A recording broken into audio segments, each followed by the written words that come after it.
Hello नमस्ते सलाम राम राम। एक बार फिर स्वागत है भाइयों का चैनल रिएक्शन बाबा में। मेरा नाम है राम और गाइज फिर से मैं उसी सीरीज को पूरा करते हुए, जैसे कि पार्ट 1 बनाया मैंने, पार्ट 2 बनाया, पार्ट 3 है मोहम्मद सबके लिए, जो कि अपने अब्दुल राशिद मिफ्ताही भाई के मैं चैनल से लेता हूँ। आप इनका चैनल भी देख सकते हैं, यूट्यूब पर काफ़ी अच्छे वीडियोस भी बनाते हैं और टिकटॉक पर भी काफ़ी फेमस थे। तो भाई स्टार्टिंग में मैंने इनका कोई भी वीडियो नहीं बनाया था, तो मुझे बहुत सारे कमेंट मिले थे कि मोहम्मद सबके लिए पूरी सीरीज बनाओ। तो मैंने फर्स्ट पार्ट बनाया, उस पर सेकंड के लिए बहुत सारे कमेंट आए, सेकंड बनाए तो थर्ड के लिए बहुत सारे कमेंट आए और बहुत सारे लोग बोल रहे हैं पूरी सीरीज बनाओ।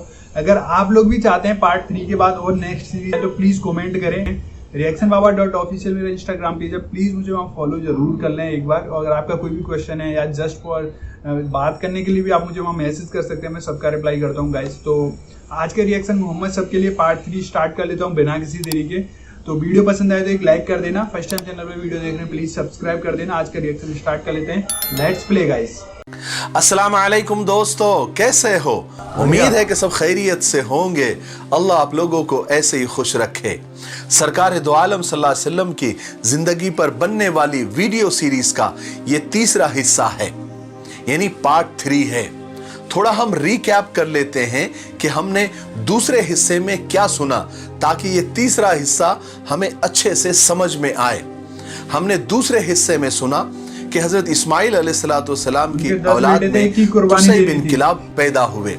उन्होंने मक्का की तरक्की के लिए खूब काम किए और बड़े बड़े फैसले लिए। कुसै बिन किलाब के 4 बेटे थे। सबसे बड़े बेटे अब्दुद्दार और छोटे बेटे अब्द मुनाफ थे। कुसै बिन किलाब के बाद ये लोग काबा के ट्रस्टी बने। उसके बाद हाशिम, जो कि हमारे नबी सल्लल्लाहु अलैहि वसल्लम के परदादा थे, अपनी कौम के बहुत शरीफ, नेक और सखी इंसान थे, वो ट्रस्टी बने। और हाशिम के इंतकाल के बाद उनके बड़े बेटे अब्दुल मुत्तलिब ट्रस्टी बने, यानी मनसबे हिजाबा पर फाइज हुए। अब्दुल मुत्तलिब हमारे नबी के दादा थे। चूंकि जमजम का कुआं बंद कर दिया गया था, जो कि कबीले बनु जुरहुम ने बंद कर दिया था, और लोग तो जमजम को भूल ही गए थे। उस वक्त से लेकर तो अब तक मक्का में पानी की बहुत तकलीफ थी। इसलिए अल्लाह तबारक व तआला ने मक्का वालों के हाल पर रहम किया और ख्वाब के जरिए अब्दुल मुत्तलिब को जमजम का कुआं खोदने की हिदायत दी और जगह भी बता दी गई। और जमजम का कुआं खोदने के लिए चूंकि अब्दुल मुत्तलिब के पास आदमी नहीं थे, तो उन्होंने कुरैश से मदद मांगी, अपने अपने कबीले से मदद मांगी। लेकिन कुरैश ने मदद तो क्या करते, अब्दुल मुत्तलिब को भी कुआं खोदने से मना किया। उस वक्त अब्दुल मुत्तलिब को सिर्फ एक ही बेटा था, जिसका नाम हारिस था। दोनों बाप बेटे ने मिलकर वो कुआं खोद डाला, लेकिन बहुत तकलीफ हुई आदमियों की कमी की वजह से। उस वक्त अब्दुल मुत्तलिब ने अल्लाह तबारक व तआला से दुआ की। दुआ क्या की? मन्नत मांगी और कसम खाई कि ए अल्लाह, मुझे 10 बेटे दे दे, ताकि वो मेरे काम में हाथ बढ़ा सके और मुझे दूसरों का मोहताज न बनना पड़े। अगर ए अल्लाह तूने मुझे 10 बेटे दे दिए तो एक बेटा अल्लाह के नाम पर, यानी तेरे नाम पर मैं कुर्बान कर दूंगा, जुबा कर दूंगा। और अल्लाह तबारक व तआला ने उनकी दुआ भी कबूल कर ली और उनको 10 बेटे अता कर दिए।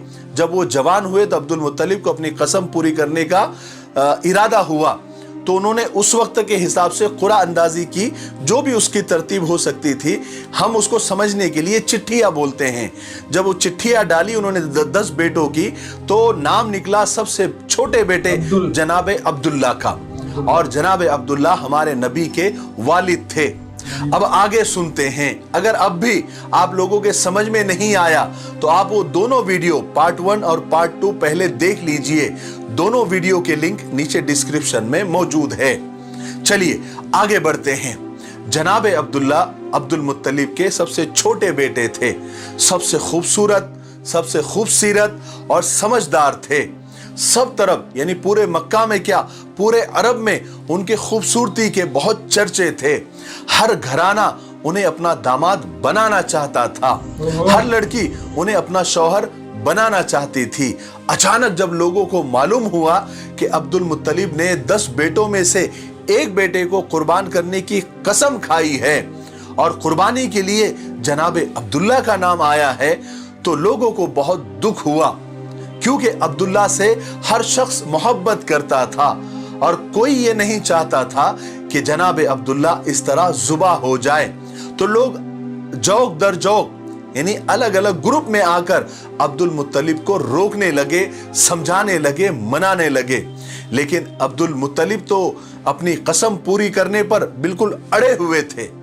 आखिर एक दिन यह हुआ कि अब्दुल मुत्तलिब के पास मक्का का एक बहुत बड़ा रईस, मालदार आदमी जिसका नाम मुगैरा था, वो आया और आकर उसने अब्दुल मुत्तलिब को यह मशवरा दिया कि अब्दुल मुत्तलिब, तुम अपनी कसम पूरी करने का कोई दूसरा तरीका ढूंढ लो, किसी नुजूमी, किसी काहिन, किसी ज्योतिषी वगैरह से पूछ लो। उस जमाने में इन लोगों का बहुत चलन था और उस जमाने में यस्रिब में, यानी यस्रिब ये मदीना का पुराना नाम है, उसमें एक बहुत मशहूर काहिना औरत रहती थी। मुगैरा ने उस औरत के पास जाने का मशवरा दिया। ये बात अब्दुल मुत्तलिब को फौरन समझ में आ गई। वो फौरन यस्रिब गए और उस औरत से जाकर मिले और सारा माजरा सुना दिया। उस काहिना औरत ने सारी बातें सुनकर अब्दुल मुत्तलिब से कहा कि तुम्हारे यहां पर दियत यानी जान की कीमत का रिवाज कितना है? तो अब्दुल मुत्तलिब ने कहा कि 10 ऊंट दिए जाते हैं। तो काहिना ने यह रास्ता बताया कि तुम एक काम करो, तुम 2 चिट्ठियां डालो, एक में 10 ऊंट लिखो और दूसरी चिट्ठी में अब्दुल्ला का नाम लिखो और चिट्ठियां डालते जाओ। अगर ऊंट का नाम निकल आया, ऊंट की चिट्ठी निकल आई तो ऊंट जुबा कर देना, अब्दुल्ला को छोड़ देना। अगर अब्दुल्ला का नाम निकल आया तो दोबारा चिट्ठियां डालना। उस वक्त तक चिट्ठियां डालते रहना जब तक ऊंटों का नाम ना आ जाए। अब्दुल मुत्तलिब की ये बात समझ में आ गई और चूंकि ये बात किसी काहिना ने और बहुत मशहूर काहिना औरत ने इसको कहा था जिसको सारा मक्का और पूरा यस्रिब मानता था, चुनांचे अब्दुल मुत्तलिब ने मक्का आकर कुरा डाला यानी चिट्ठियां डाली तो 10 बार जनाबे अब्दुल्ला का ही नाम निकला। 11वीं बार कहीं जाकर ऊंटों की चिट्ठी निकली, तब कहीं जाकर लोगों ने इत्मीनान की और सुकून की सांस ली और एक दूसरे को मुबारकबादी देने लगे। इस तरह अब्दुल मुत्तलिब ने 100 ऊंटों की कुर्बानी देकर जनाबे अब्दुल्ला की जान भी बचा ली और अपनी कसम भी पूरी कर ली। जनाबे अब्दुल्ला की खूबसूरती और जहानत की वजह से कुरैश का हर घराना उन्हें अपना दामाद बनाना चाहता था, मगर अल्लाह ने जनाबे अब्दुल्ला के लिए एक दुल्हन पहले ही पसंद कर चुका था, मुंतखब कर चुका था, जो सारे मक्का में क्या, सारे अरब में क्या, सारी दुनिया में अपने हुस्न और शराफत की मिसाल आप थी। इसलिए कि उस जोड़े के जरिए अल्लाह तबारक व तआला को एक ऐसी मुकद्दस हस्ती को जन्म देना था। वो जोड़ी एक ऐसी मुकद्दस हस्ती जन्म देने वाली थी जिनके सदक़े में ये दुनिया बनी, ये आलम बना, ये जहान बना। अब्दुल मुत्तलिब ने अभी तक जनाबे अब्दुल्ला का कहीं रिश्ता मंजूर नहीं किया था, लेकिन उसी जमाने में ये एक वाकया मिलता है कि अब्दुल मुत्तलिब का यमन सफर हुआ, यानी यमन का सफर पेश आया। तो अब्दुल मुत्तलिब यमन गए और वहां पर जाने के बाद वो एक यहूदियों के बहुत बड़े आलिम के पास ठहरे। एक दिन वो यहूदी आलिम अब्दुल मुत्तलिब को बड़ा गौर से देखने लगा, फिर अचानक बोलने लगा कि ए इब्ने हाशिम, अगर आप इजाजत दें तो मैं आपके बदन का कुछ हिस्सा देखना चाहता हूं। अब्दुल मुत्तलिब को बड़ा ताज्जुब हुआ, मगर उन्होंने इजाजत दे दी क्योंकि वो यहूदियों का बड़ा आलिम था। अब उस यहूदी आलिम ने अब्दुल मुत्तलिब का बदन टटोलना शुरू किया, यानी देखना शुरू किया। देखते देखते उसकी नजर अब्दुल मुत्तलिब की नाक पर पड़ी और उसने जल्दी से अब्दुल मुत्तलिब के नथने देखे और पुकार उठा कि मुबारक हो तुम्हें ए इब्ने हाशिम, मुझे एक तरफ से नबूवत का पता चलता है और दूसरी तरफ से सल्तनत और बादशाहत का पता चलता है। फिर उस यहूदी आलिम ने कहा कि ए अब्दुल मुत्तलिब, अपने बेटे का रिश्ता बनु ज़ोहरा के खानदान में ही करना, क्योंकि इसी खानदान में नबूवत के मुझे आसार दिखते हैं। अब्दुल मुत्तलिब ने बात को गौर से सुना और मक्का आ गए। सफर खत्म हुआ। उस वक्त हर घराना जनाब अब्दुल्ला को हासिल करना चाहता था और कोशिशें भी कर रहा था, रिश्ते भी भेज रहा था, मगर अब्दुल मुत्तलिब रिश्ता कबूल करने से पहले अब्दुल मुत्तलिब ने तहकीक की कि बनु ज़ोहरा में कोई लड़की है या नहीं। फिर उन्हें पता चला कि बनु ज़ोहरा में एक लड़की आमिना है जो शादी के लायक है और जो वहब की बेटी है। उन्होंने फौरन जनाब अब्दुल्ला के लिए रिश्ता भेजा। हजरत आमिना के माँ बाप खुद ही जनाब अब्दुल्ला को बहुत यानी हर तरह से पसंद करते थे। पैगाम मिलते ही उन्होंने फौरन रिश्ता मंजूर कर लिया। उसके बाद थोड़े ही दिनों के अंदर खानदान बनु जोहरा की बेटी हाशमी घराने में बियाह कर आ गई और शादी के बाद ही जल्दी ही हजरत आमिना उम्मीद से हो गई, यानी प्रेग्नेंट हो गई। फिर हुआ यह कि हजरत आमिना के हामिला और प्रेग्नेंट होने के बाद एक वाकया पेश आया। वाकया क्या था? एक दर्दनाक हादसा था। उस जमाने में एक तिजारती काफिला यानी एक बिजनेस टूर मक्का से शाम जाने वाला था, जिसके साथ जनाब अब्दुल्ला का भी जाना बिल्कुल तय था। चुनांचे नई नवीली दुल्हन से रुखसत लेकर जनाब अब्दुल्ला काफिले के साथ मुल्क शाम रुखसत हो गए। शाम पहुंचकर काफिले ने जो भी उनको लेन देन करना था, खरीदो फरोख्त करनी थी, सामान लेना बेचना वगैरह सब पूरा अपना वो निपट कर वो काफिला मक्का के लिए वापस रवाना हुआ।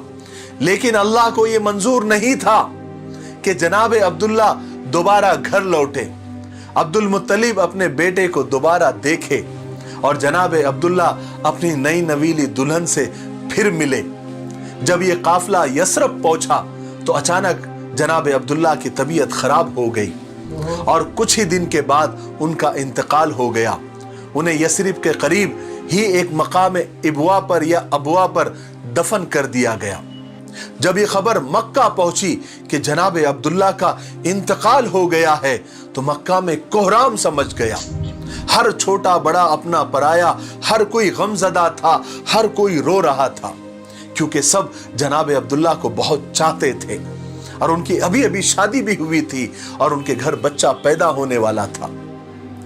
मगर जिस खुदा ने इस घर को, इस घराने को ये गम दिया था, उसी घराने को खुदा एक बहुत बड़ी नेमत से नवाजने वाला था, जिसकी खुशियां हर गम पर भारी होने वाली थी। चुनांचे वक्त गुजरता गया, हजरत आमिना के यहां पैदाइश के दिन करीब आते गए। फिर वो मुबारक दिन आ ही गया, 12 रबीउल अव्वल पीर का दिन, अंग्रेजी तारीख 20 अप्रैल 571 की सुबह के वक्त दुनिया व आखिरत की बरकतें और रहमतें लेकर एक सरापा नूर बच्चा दुनिया में तशरीफ ले आया और यही बच्चा पैगंबर आखिरुज़्ज़मा रहमत आलम हजरत मोहम्मद सल्लल्लाहु अलैहि वसल्लम थे। सब दरूद शरीफ पढ़ ले और जब भी सरकार दो आलम सल्लल्लाहु अलैहि वसल्लम का नाम आए तो जरूर दरूद शरीफ पढ़े, इसका एहतमाम करे। बड़ा बदनसीब है वो इंसान कि जिसके सामने सरकार दो आलम का नाम आए और वो दरूद शरीफ न पढ़े। अब यहां पर वीडियो काफी लंबा हो रहा है तो हम तीसरे हिस्से को यहीं पर खत्म करते हैं, लेकिन आपको मैं चौथे हिस्से में जो एक वाकया आप सल्लल्लाहु अलैहि वसल्लम के पैदाइश वाले साल ही हुआ था, यानी आमुल फील इस साल को कहते हैं। इस साल जो है, जो अब्रहा बादशाह था जिसने जो काबे को ढाने के इरादे से आया था, उसके साथ क्या हुआ उसका मुकम्मल वाकया जो कुरान पाक में भी अलम तरा कैफ़ फ़अल रब्बुका बिअस्हाबिल फील ये सूरे में जिसका तस्किरा है, वो वाकया मैं आपको चौथे हिस्से में तफसील के साथ बताऊंगा। तो थोड़ा इंतजार करें, हो सकता है कि कल ही मैं वो वीडियो अपलोड कर दूं। तो गाइज ये वीडियो था, तो प्लीज़ आप इस वीडियो को ज़्यादा से ज़्यादा लोगों के साथ शेयर करें। पार्ट 3 में सल्लल्लाहु अलैहि वसल्लम, एक्चुअली मुझे नहीं पता, मैंने एक ही बार में बोला है, मुझसे ये नाम ठीक से प्रोनाउंस हुआ है कि नहीं, तो प्लीज़ मुझे कमेंट करके ज़रूर बताएं। तो पार्ट 3 में उनका जन्म हुआ है, अभी इसके बाद पार्ट 4 आने वाला है। अभी उनकी जो जीवन की गतिविधियाँ रहती हैं वो सब देखने को मिलेंगी। तो जो अब्दुल्ला था पार्ट 2 में, जो इनके सल्लल्लाहु अलैहि वसल्लम के जो फादर साहब थे, तो वो उनकी डेथ हो गई थी अब्दुल्ला। पहले तो ये पार्ट 3 में बताया गया था कि उनका जो क्या बोलते हैं, उनमें से किसी एक की कुर्बानी करनी थी 10 बच्चों में से, जो कि अब्दुल्ला के जो फादर थे उन्होंने जैसे कि पहले प्रॉमिस किया था, तो अब्दुल्ला का ही नाम आया था। लेकिन उनकी कुर्बानी करने वाले थे तो वहाँ की कोई एक महान हस्ती थी, औरत थी, तो उसने की लोग सब मानते थे, मतलब एक तरीके से वहाँ की कुछ भी समझ सकते हो आप लोग, प्रेसिडेंट टाइप ऐसा कुछ था। तो उसने बोला था कि एक जगह 10 ऊँट लिखो और एक जगह अब्दुल्ला के नाम की चिट्ठी डालो, अगर जिसकी चिट्ठी आई तो उसकी कुर्बानी कर देना, कोई बात नहीं अब्दुल्ला बच जाएगा। ऐसा करते करते 10 बार चिट्ठी उठाई, 10 बार अब्दुल्ला का नाम आया था, लेकिन फिर भी 11वीं बार में जाके आया तो 10 × 10 करेंगे तो 100 हो जाता है। तो इस प्रकार उन्होंने 100 ऊँटों की बलि दी थी उसके लिए, उनको बचाने के लिए। लेकिन फिर भी उनकी शादी हुई तो उनकी बीवी प्रेग्नेंट थी। जब ये वसल्लम साहब सल्लल्लाहु अलैहि वसल्लम जी आने वाले थे, प्रेग्नेंट थे, जब वो पेट में थे, तो तभी उनके फादर की डेथ हो गई थी जो कि अब्दुल्ला थे। तो अभी उनका जन्म हुआ है। पार्ट 4 में हम देखेंगे क्या सब होने वाला है। और अब्दुल राशिद मिफ्ताही पुणे वाले भाई, इनका आप चैनल देख सकते हैं अगर आपको देखना है तो, यूट्यूब पर भी हैं ये, काफ़ी अच्छे वीडियोज़ बनाते हैं। तो मैं इनके वीडियोज़ पे आजकल रिएक्शन दे रहा हूँ। तो आई होप आप सोचेंगे या मतलब सोच रहे हैं कि पार्ट 4 भी आए, तो प्लीज़ मुझे कमेंट करके बताएं कि भाई पार्ट 4 लेके आओ, तो मैं आपके लिए ज़रूर लेके आऊँगा। आई होप आपको ये वीडियो पसंद आया होगा। पसंद आए तो प्लीज़ इस वीडियो को एक लाइक ज़रूर करना, और आप चाहते हैं आपको ऐसे रिएक्शन वीडियो मिलते रहें तो प्लीज़ चैनल को सब्सक्राइब करें, साथ ही बेल नोटिफिकेशन ऑन कर लें। तो आज के रिएक्शन में यही एंड करता हूँ, मिलते हैं नेक्स्ट किसी और रिएक्शन के साथ। तब तक के लिए thank you so much for watching. Tata bye bye, take care guys, see you guys.